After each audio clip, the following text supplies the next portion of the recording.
Assalamu alaikum and welcome to About Islam. Today I'll try in brief to explain the meaning of Islam and a little bit about its history.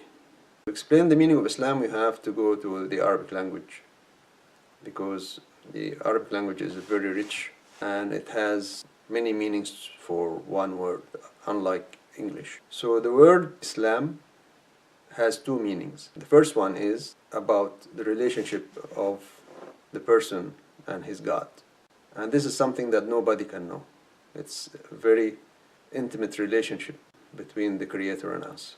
And the second meaning is to be peaceful towards those who live around you.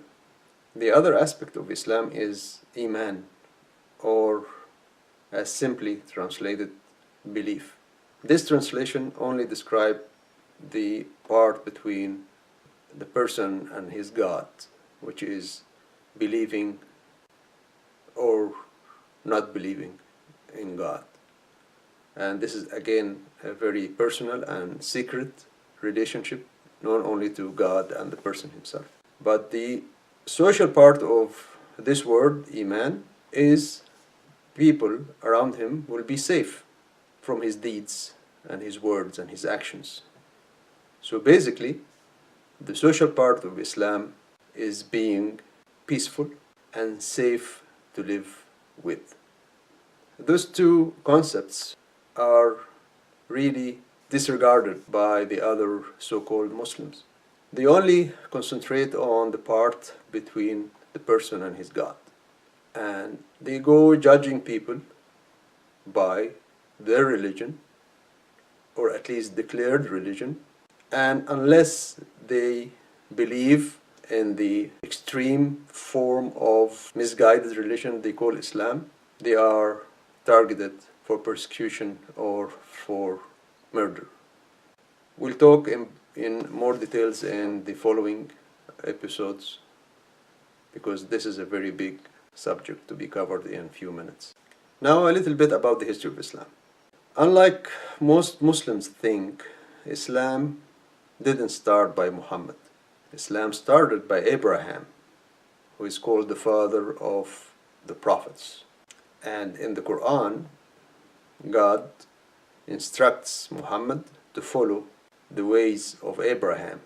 Abraham was sent to people after they became big enough after the flood of Noah to be civilization. And they've been developed enough to have certain rules to govern the relationship between people. So Abraham came and he had a book that was called the Papers of Abraham and started instructing people to follow God and not to associate anything with him and to be civilized in the relation with others. Here I would like to say that Abraham was a very special human being.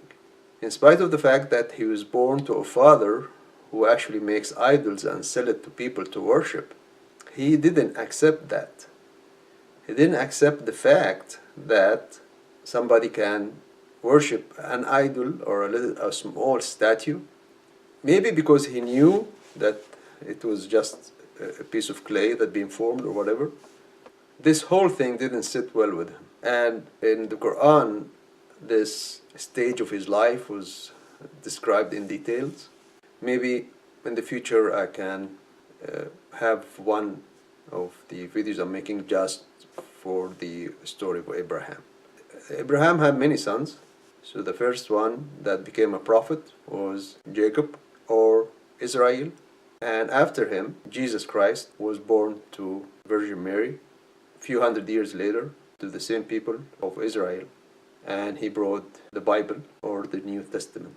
A few hundred years later, Muhammad was sent to the Arabs of Arabia with the book, the Quran, which we'd like to call the Final Testament. The basic rules of the three religions are more or less the same. All of them had the same commandments, and all of them had the same concept of duality. Part is the relationship between the person and his God, and the other part is the relationship between the person and the people around him.